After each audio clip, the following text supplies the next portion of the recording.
E enquanto nós cantamos, a Mariana e as crianças têm que deixar de agradecer. 702. Não tenho amigo igual a Cristo, nem um só, outro não há que tão perto esteja, nem um só. 702.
Nós cantarmos que realmente não há amigo igual a Cristo, né?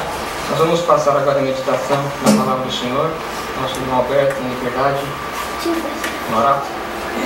Temos uma troca. Esse irmão Morato, em liberdade, chegar na frente. Nós vamos a palavra do Senhor.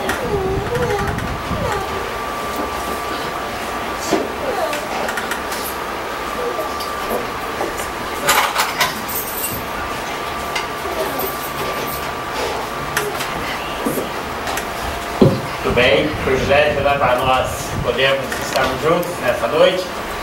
Eu fiz uma troca, jogou um pouco para trocar, mas ele queria a volta na troca, mas eu fiz na orelha mesmo.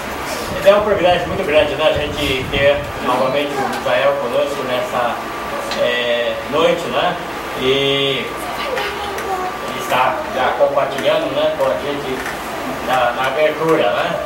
Então é um privilégio muito grande para nós, não é? E nós estamos vivendo já novamente no final do ano, não é? E já começa novamente a festa, né? A família que chama de Papai Noel, não é? E o William está gostando depois de ser com o Papai Noel lá. E acaba, né, até na casa de crentes, né, tem um Papai Noel lá pendurado na janela, né, para todo mundo poder ver, né, e alguns desejos nas portas e assim por diante. Não tem nada contra não. Mas eu quero dizer que a gente vai falar de Cristo, né, e Cristo então deve significar tudo para nós, né, enquanto que o mundo está cuidando em curtir, né, as boas vendas, né, o movimento do comércio. Nós deveríamos estar nos preocupando com o Senhor Jesus Cristo. Tá? Nós cantamos ainda um pouco dessa ceia, enquanto tudo muda. O que acontece?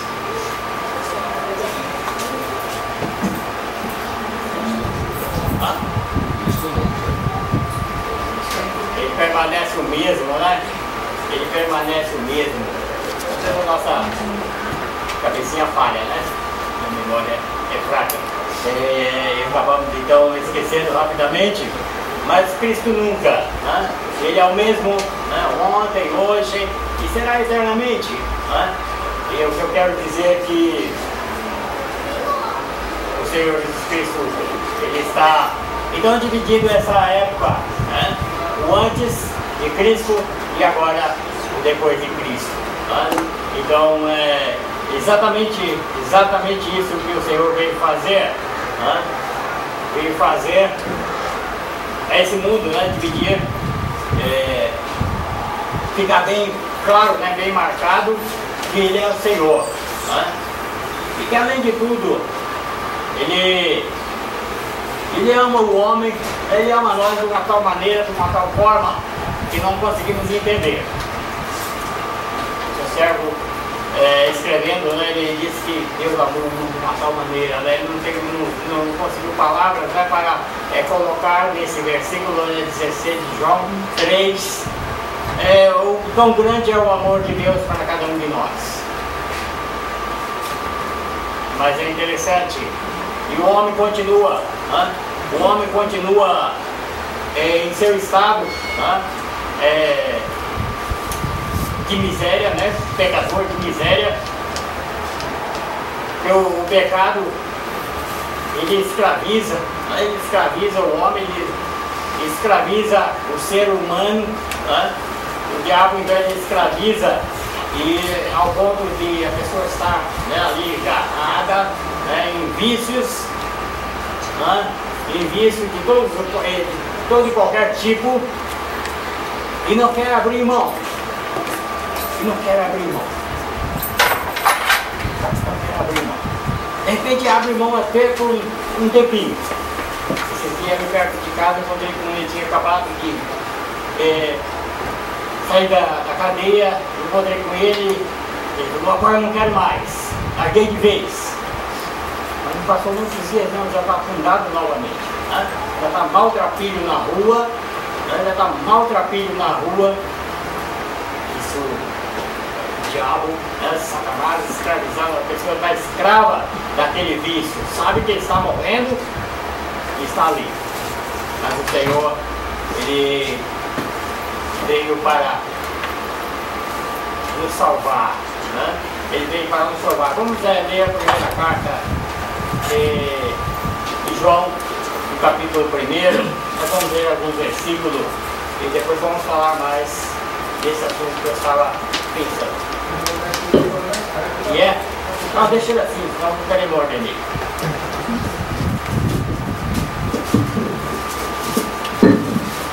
Aí você não vai ver minha cara, como é que faz? João, a primeira carta de João, no capítulo 1.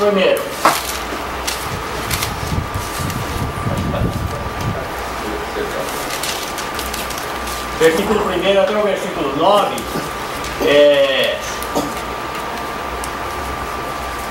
Diz assim: o que era desde o princípio, o que temos ouvido, o que temos visto com os nossos próprios olhos, e que contemplamos e as nossas mãos apalparam com respeito ao verbo da vida, e a vida se manifestou a nós, e nós a temos visto, e dela damos testemunho, e vô-lo anunciamos, a vida eterna, a qual estava com o Pai, e nos foi manifestada.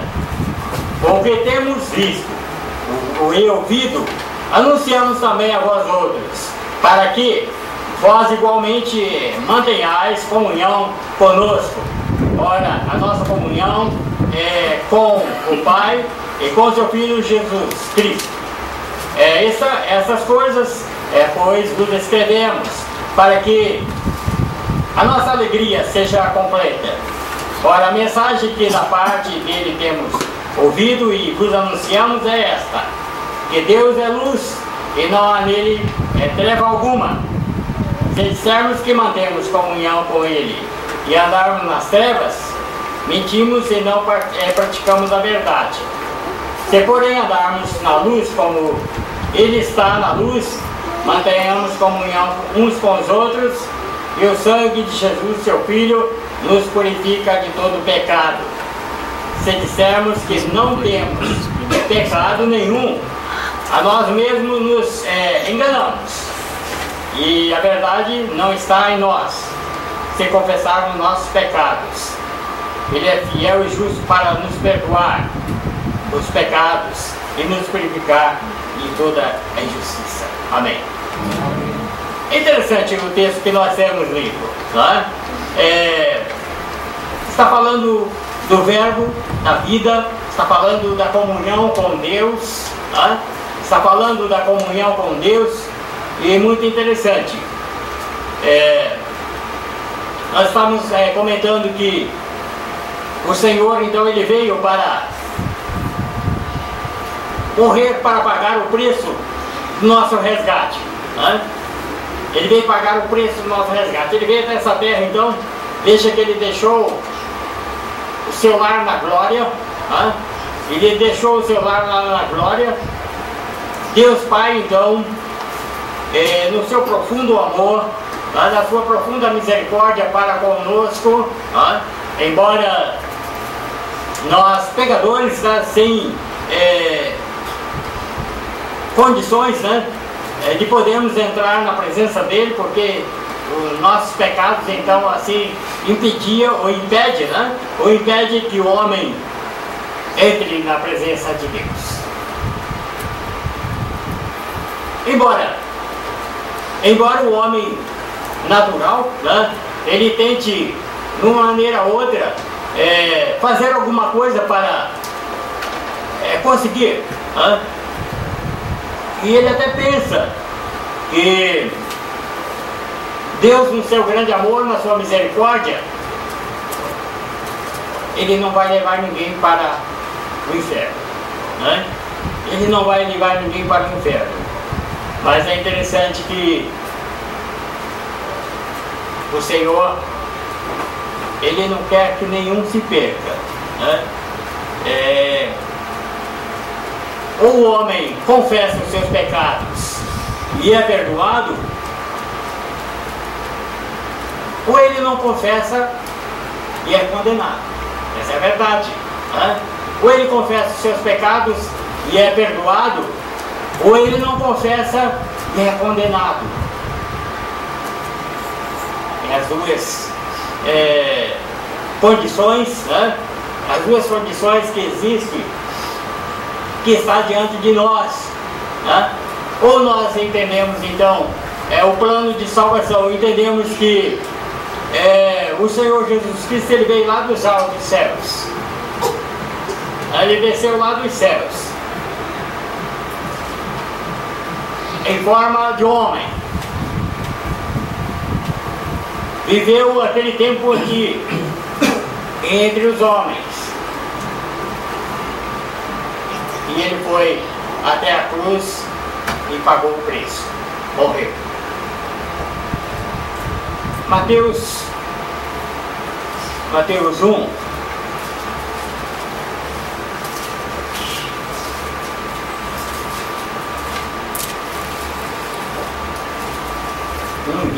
Acho que é. Quem quer ler agora? Faz favor.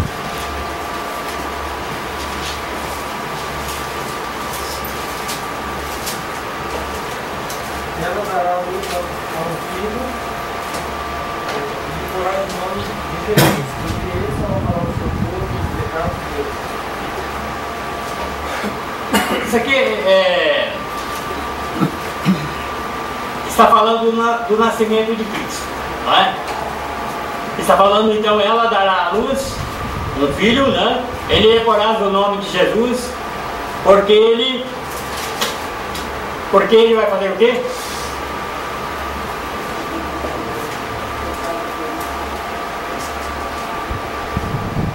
Começar bebendo água, porque ele vai salvar o seu povo, do pecado deles. Então é interessante, a promessa de Cristo, para vir até nós para salvar, para nos salvar os nossos pecados, para salvar os nossos pecados. Então é interessante pensarmos no grande amor de Deus, que estamos falando no grande amor de Deus para conosco, para cada um de nós. O versículo que temos lido primeiro diz o que era desde o princípio, o que temos ouvido, o que temos visto com nossos próprios olhos, e que contemplamos e as nossas mãos apalparam com respeito ao verbo da vida.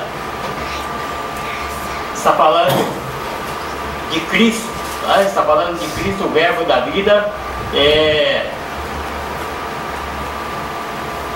e a vida se manifestou, e a nós a temos visto, e dela damos testemunhos,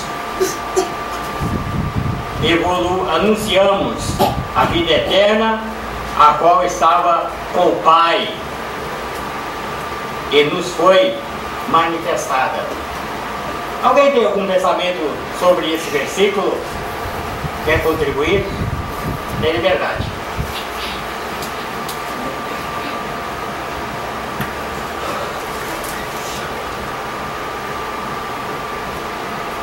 Ou não precisa ser exatamente com esse versículo, né? Pode ser do trecho que nós lemos.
Então, realmente esse versículo primeiro que temos lido aí, fala ouvido, né, visto.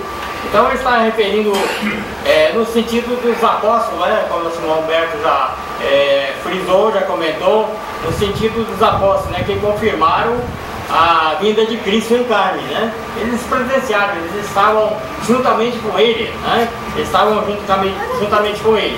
Enquanto que na época já existia na heresia que negava a humanidade de Cristo, né? Que o Senhor era real, já existia naquela época grupos, né? Que negavam a humanidade de Cristo, como hoje, né? Como hoje ainda tem, né? Ainda tem aqueles que de repente até confessam Cristo, mas usam outras táticas, né? Outros meios para achar que vão ter a salvação, né? Achar que vão ganhar a salvação por outros meios, né? Então estão nessa maneira também negando a realidade de Cristo. O Evangelho de João, capítulo 20, versículo 31, se alguém quiser ler para mim, faz favor. Evangelho de João, capítulo 20, e o versículo 31.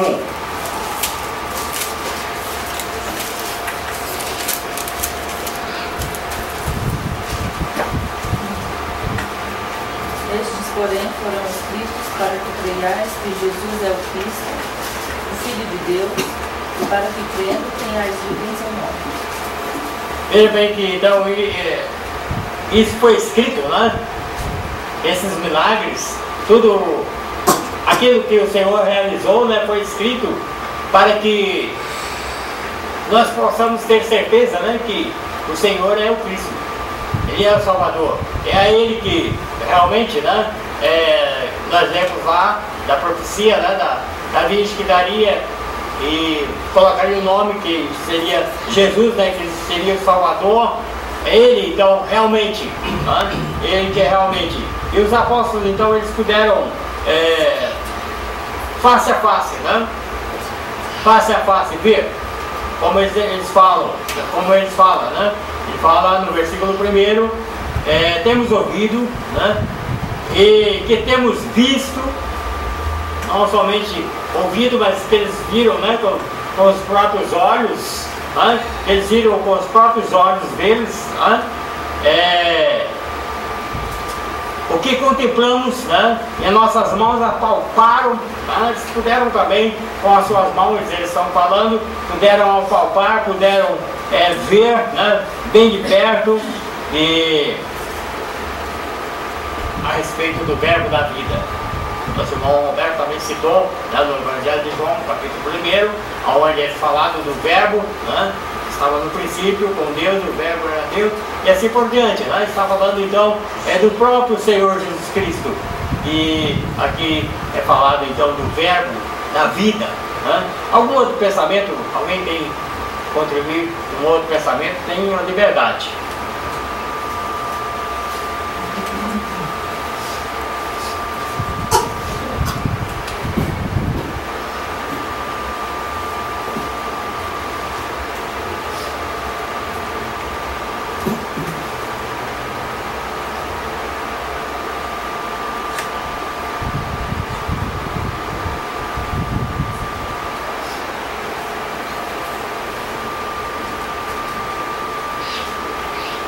Vamos continuar então, né? Enquanto vocês pensam aí, vamos continuando, senão nossa dora não espera ninguém, né? Eu fui falar que o relógio não para, né? O Marcos, ele o relógio não pode parar, né? Se ele parar, fica ruim. Deixa eu falar. O verso 2 ele fala: a vida se manifestou e nós a temos visto, e dela damos testemunho, e vou anunciamos a vida eterna, a qual estava com o Pai e nos foi manifestada. A vida eterna que estava com o Pai agora foi manifestada a nós, né? Foi anunciada, anunciamos, né? E é interessante então, a vida eterna.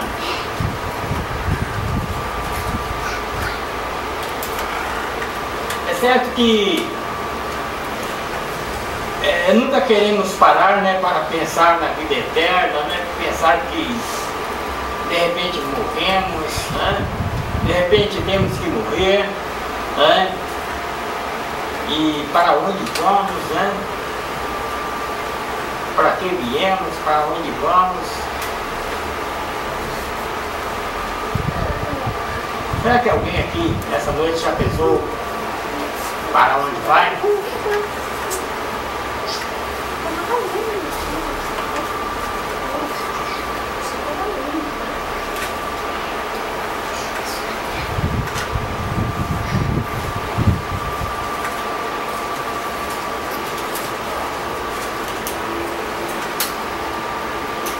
O grande filósofo, ao morrer, ele deixou expresso, né, que ele estava sentindo que estava dando um grande salto para as trevas. Estava dando um grande salto para as trevas. Interessante, né? Mas essa é a realidade da pessoa sem salvação, né? Sem salvação. Ele está saindo então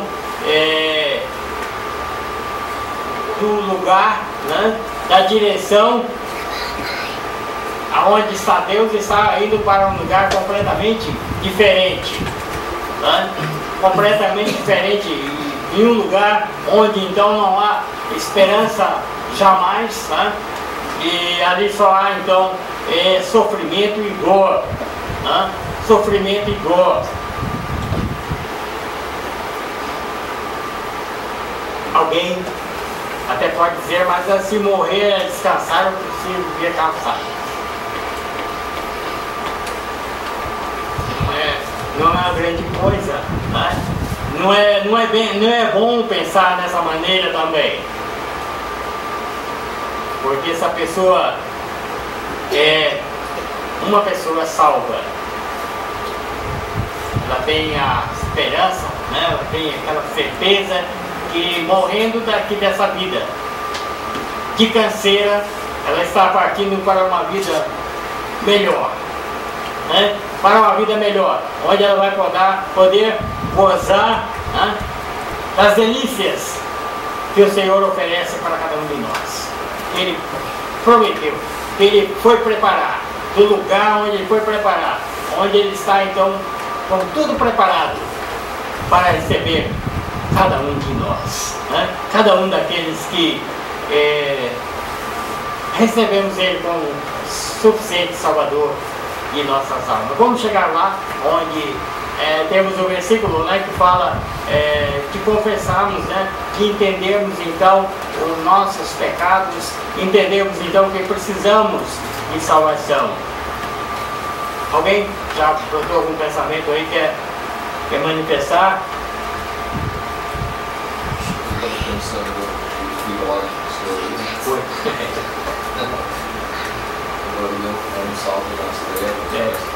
O versículo 5 fala assim: a mensagem pela qual o Senhor vida, nos anunciamos que Deus é luz, e nele não há treva nenhuma. Se dissermos que nós temos comunhão com Ele, e andarmos nas trevas, ele fala assim: andarmos nas trevas, porque de fato a pessoa sem Cristo, ele está nas trevas, né? E se ele está nas trevas, ele está dando um salto nas trevas, ele fala para a treva dele, né?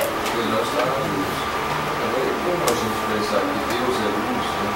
E nós, enquanto não temos o Senhor Jesus como nosso Salvador, nós não temos comunhão com Deus, porque nós estamos em trevas, né? Nós estamos como se fôssemos escuridão mesmo, né? Sem conhecimento de Deus, da palavra de Deus, né? Como se fôssemos cegos para essas coisas de Deus, né? Então a pessoa está espiritualmente, ele está em trevas, né? E se ele continua em trevas, ele nunca vai ter luz para Deus, porque Deus é luz, né? E nele não existe trevas, a luz não tem comunhão com as trevas de forma alguma. Então, se o ser humano quer ter comunhão com Deus, quer ter vida com Deus, quer ser abençoado por Deus, ele tem que estar na luz, ele tem que vir para a luz, onde Deus está.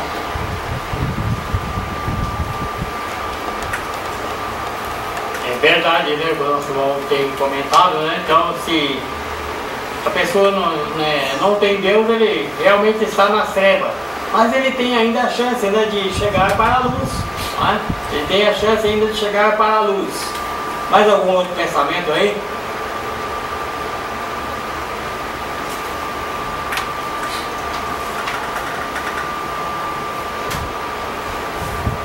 Existem duas possibilidades também. Já falamos, né,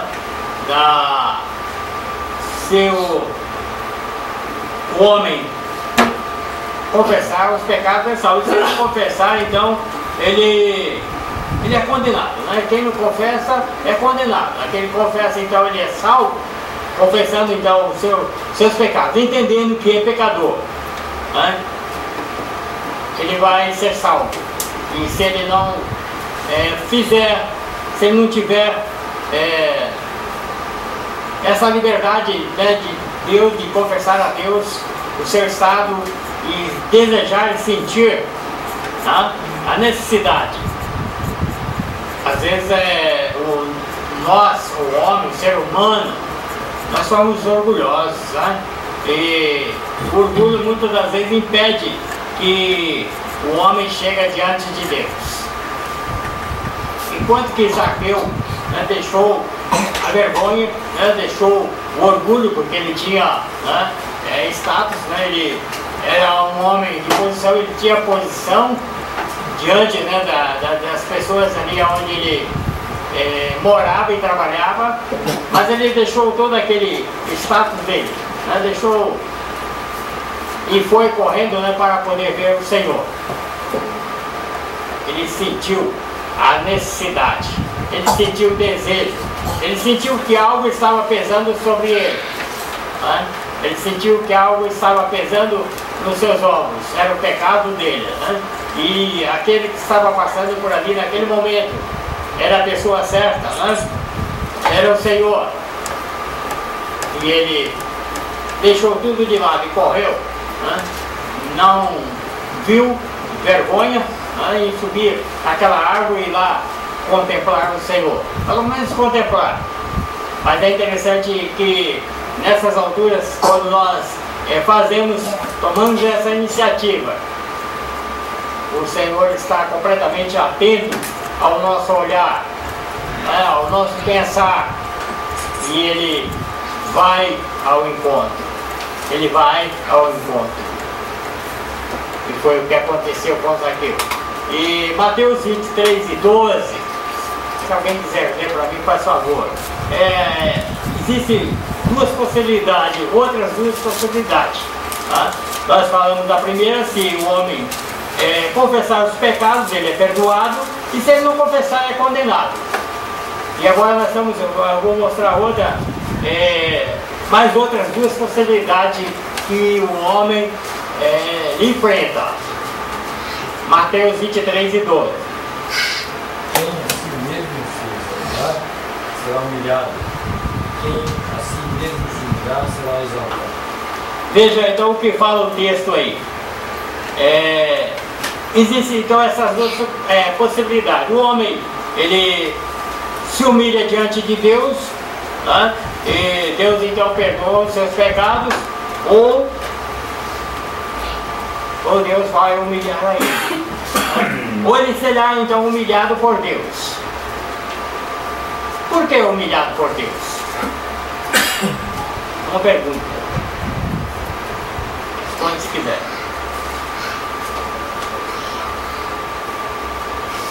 O Senhor abate os soberbos. O Senhor abate o soberbo, né? Mas eu estou pensando numa outra coisa ainda interessante. É isso que você está pensando também? De repente,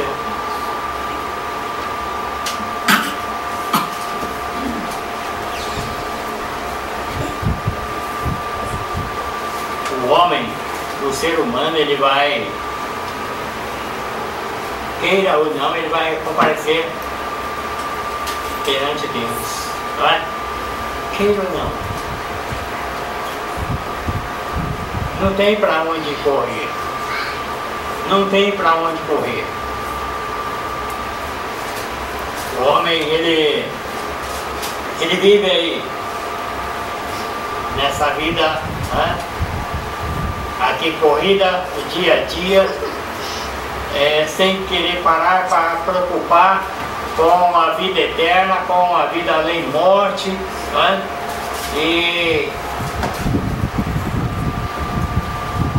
esquece do plano de Deus que Deus tem feito para nós, ser humano.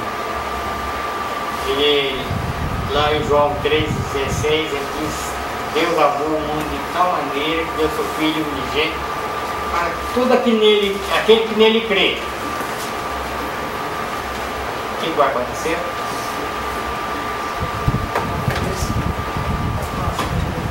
Não pereça, mas tenha vida eterna. Mas tem que crer, né? Tem que crer. Você tem então que chegar uma hora que confessar os seus pecados ao Senhor. O versículo 7, nosso irmão Alberto já citou, já comentou, e o 8 fala: se dissermos que não temos pecado nenhum, a nós mesmos nos enganamos, e a verdade não está em nós. E falando em verdade, ainda em João 8,32, responde exatamente. Quem se lembra desse versículo? João 8,32.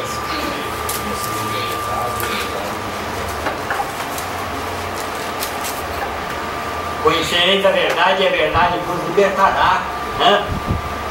falamos da escravidão, do pecado, né? Preso, né? O escravo, ele vive preso, não tem liberdade alguma, né? Não tem liberdade alguma. Citei o caso daquelas pessoas, né? Que vivem drogados, e de repente até pensam em deixar.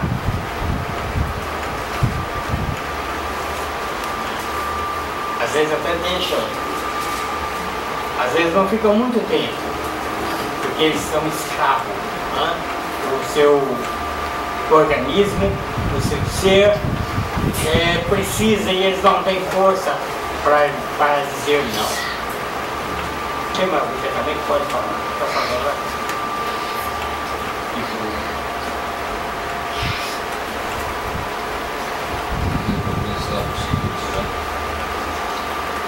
Esse capítulo ele fala em especial com o crente, né?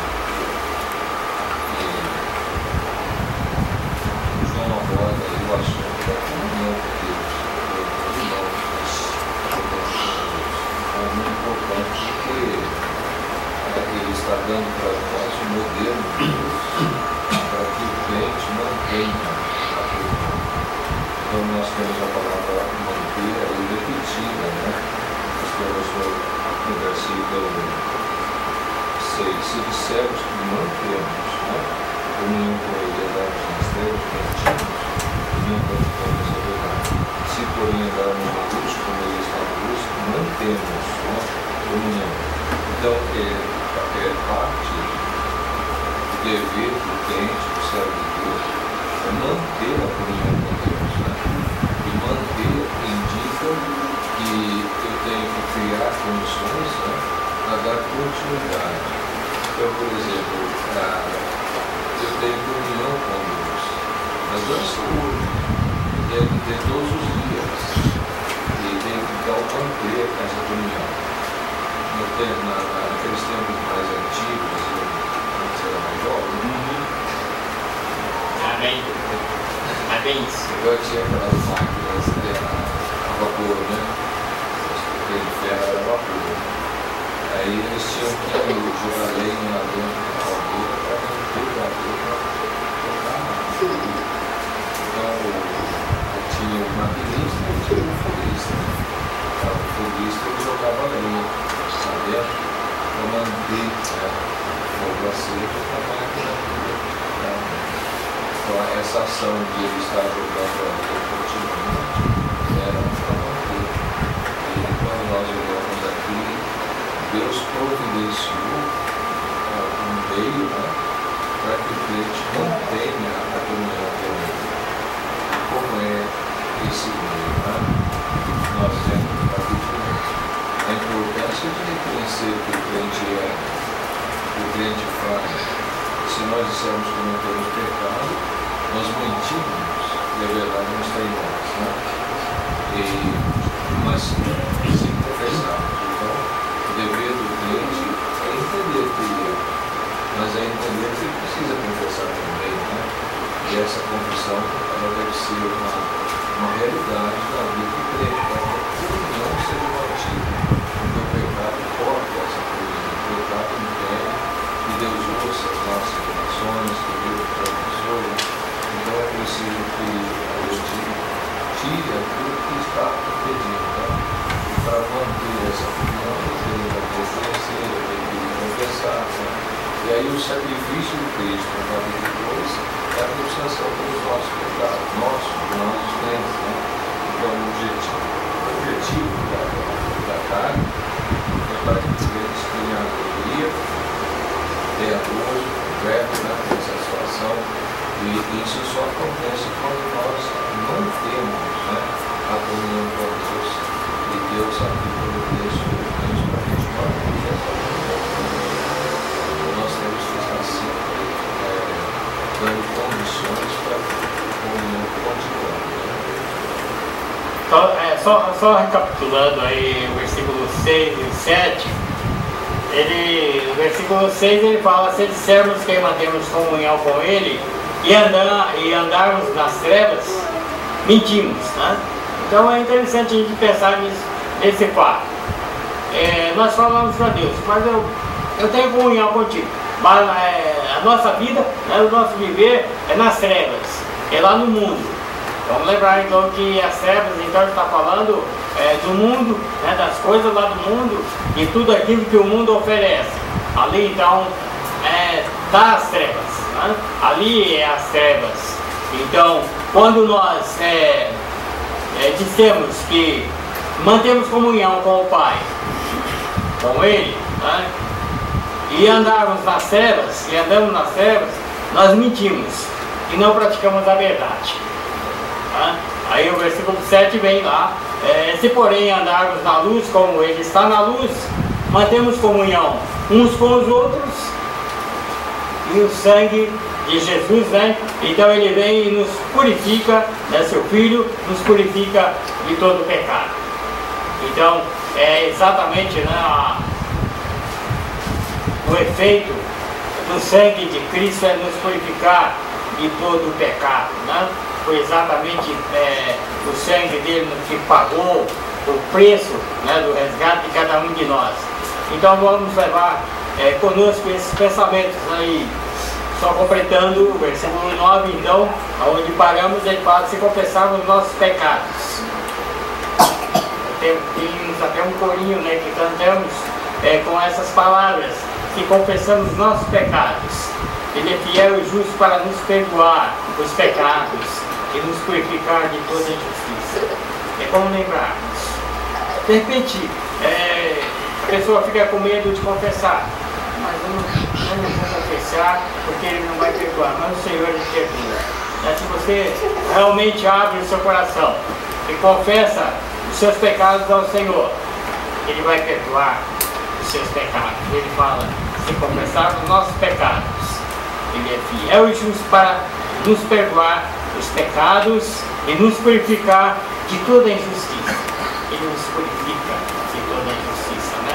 O sangue de Cristo, então, nos liberta. Ele é o libertador. Conhecereis a verdade e ela nos libertará. Porque citamos lá de João 8:32. Se você então confessar Cristo como seu Salvador, confessando os seus pecados a Ele, pode estar certo que Ele vai perdoar. E é exatamente isso que Ele quer, tá? Que nós mantenhamos uma vida de comunhão com Ele, que tenhamos uma vida de comunhão constante com o Senhor, não uma hora sim, outra hora não, mas é constante. A nossa comunhão deve ser constante então com o Senhor. Ele nos ajude então a compreender melhor a sua palavra. Amém. Amém.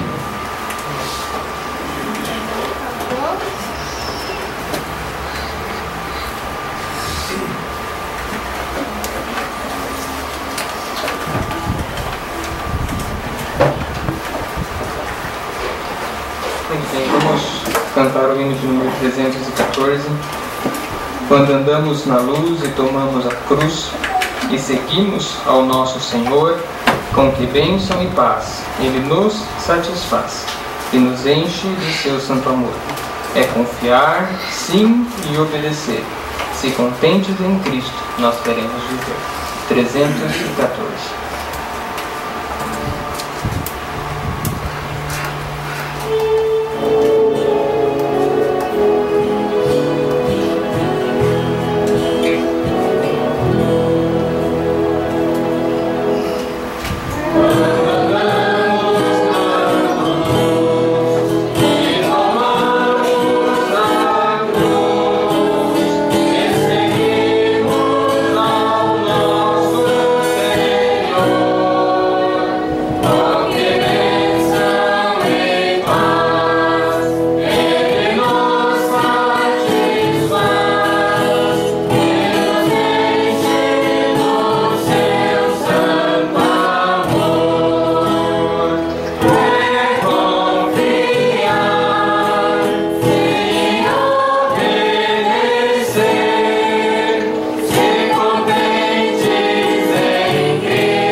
agradecemos a presença de todos os que aqui chegaram.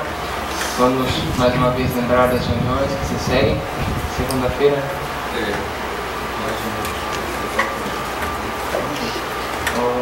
Nós confirmamos depois, né?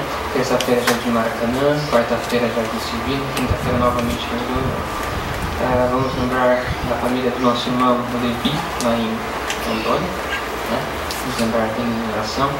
Gostaria de convidar a todos aqueles que puderem se pôr de pé. Vou convidar nosso irmão José Carlos, que nos dirige a Deus nessa oração final.